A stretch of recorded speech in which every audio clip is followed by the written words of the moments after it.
everyone, this is Atari here, and I'm going to be making coconut papaya soup.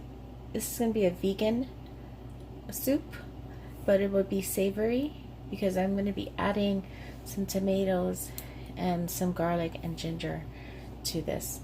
So this will be my last recipe here in this house. I'm going to be moving at the end of the month, so I wanted to make this dish for you folks before I start packing. But with this recipe, I'm going to be using like two partially orange ripe papayas. They're very large, and they have a little bit of the green outside, but I have a feeling that it's going to be orange inside, but we'll see. I'm going to add one large red onion, a tomato. I'm going to add a whole bunch of garlic. You can add as much as you like. 2 knobs of ginger. I have a half a container of vegetable broth, and that's from Sprouts. Some black pepper, garlic powder, salt, coconut cream, and coconut milk, and some olive oil. First I'm going to do is I'm going to cut everything up. I'm going to peel this, cut it in half, deseed it, and cut it into little bite size. But first I want to saute some onions and some garlic and ginger. One last thing I'm going to add is liquid aminos. This is going to be a natural soy sauce alternative, so that's also going to be included. I also want to add that I'm going to be cooking it in a pressure cooker. So this is a very large pressure cooker.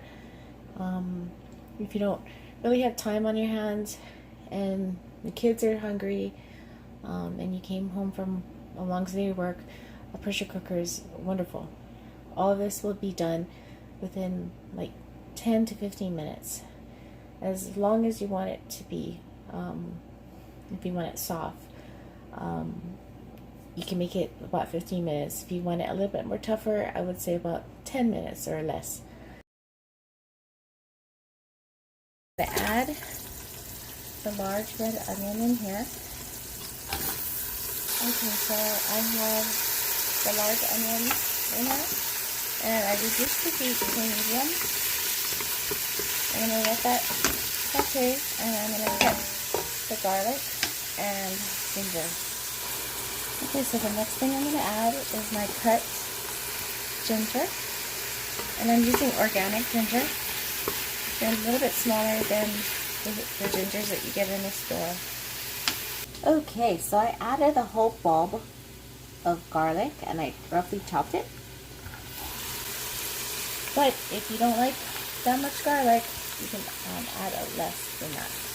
But I'm going to let that saute.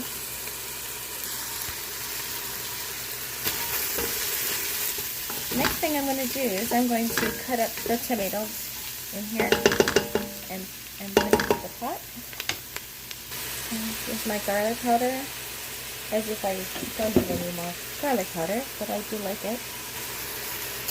Okay, I'm going to add a bit of pepper and some salt. So the salt, you're going to add just a little bit at a time, because sometimes your broths, vegetable broths, might have a lot of salt in it, but the one I got is low sodium. But you can always reseason after it's cooked, pressure cooked. The next thing I want to do is I'm going to cut up the papaya now. What I first need to do is I got to cut off the ends, and then I'm going to peel it. So I cut off the ends like that. Okay, so I peel the papaya. It has such a beautiful pinkish orange color to it. The next thing I have to do is I'm going to have to remove the seeds. I'm going to cut it in half. Okay, so this is cut in half. It's not fully ripe because it's really firm still yet. And if you want to add some green papaya, by all means, add half green papaya, half of this pinkish colored papaya. I got these papayas from Trader Joe's, and I happen to like Trader Joe's products. As you can see, Trader Joe's or Sprouts. But I'm going to deseed it with a spoon, and I'm going to cut it into small chunks. I will do that with the other papaya as well. So I have this one and another papaya here. What you could do is you can save your papaya seeds, and you can either grow them. You can also put it in salad dressings. Yeah, just look up like papaya seed, what the health benefits. Papayas has a lot of has a really good nutritional value. So check that out too. Okay, so I cut it in 4s, and I'm just cutting it like that. You see it's still firm. The other papaya I had was a little bit more softer, but that's okay. It's going to be really sweet. But this is perfect. It's really very firm. I would see the consistency of an apple. So I have my 2 large papayas in there. But I noticed papayas are different here in the States. It's kind of like more pinker and larger. The ones in Hawaii is smaller, kind of really orangey yellow. But yeah, so I got those, and I'm just gonna stir that. This thing is so fragrant. I wish you guys can smell this.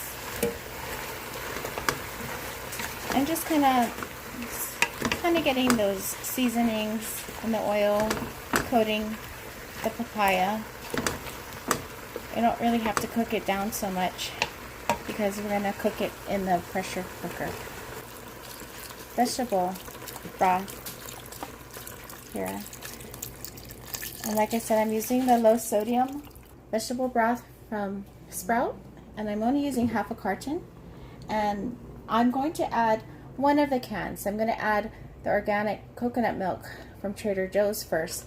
And then once that's cooked, after that's cooked down, then I'm going to put in the coconut cream, and that's going to give it a really nice creamy sweet flavor, but it's going to be savory from the olive oil and the vegetable broth and the seasonings with the garlic and the ginger and onion and tomato.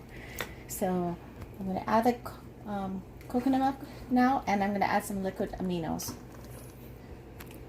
So I added the can of coconut milk to this.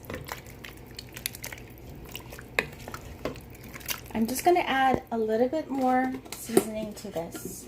Just a little bit more salt and some garlic powder and pepper. Okay, so I added the salt, the garlic powder, and pepper again. But you don't have to add more pepper if you don't want to. I'm going to add the liquid aminos now, and I put the heat up high now. It was on medium. Now I'm putting on high.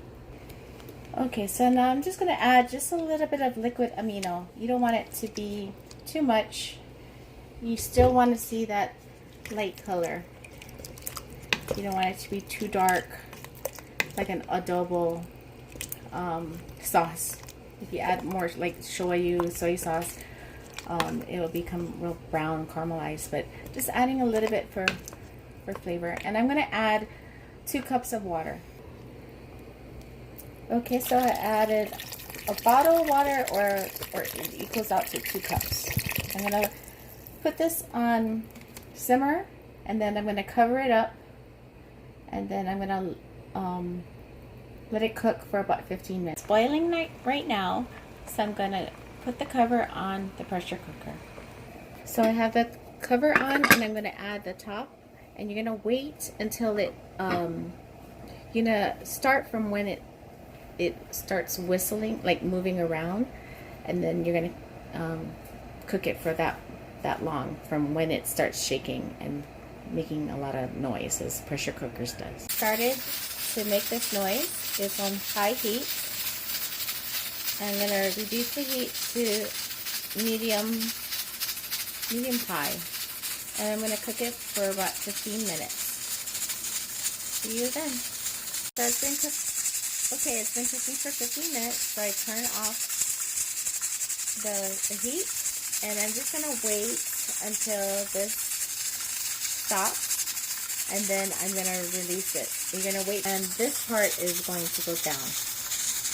What you don't want to do is take this part off right now. Wait a little bit until you start. If you don't hear it, kind of like kettling, you know, that kettle sound, that's when you remove it with a pot holder. Okay, so I have my pot holder and I doubled it, and I'm going to go from the end and quickly remove it like that. And you can see the steam coming out. You don't want to get too close to that. You're going to wait until all of that pressure comes out. If you don't have a pressure cooker, it takes a lot longer to cook. I would highly recommend you getting a pressure cooker in your house, and you will be so happy once you get a pressure cooker. You're going to want to cook everything with it. All your meats will be so tender. You can cook like the other night we had beef tongue, and it was so tender. Yeah. So you see that? It smells so good. And when I add that coconut cream, I'm gonna let it kind of simmer with the coconut cream just a few minutes, just to let it merge in. There you go. That went down. So now I can just unclick it.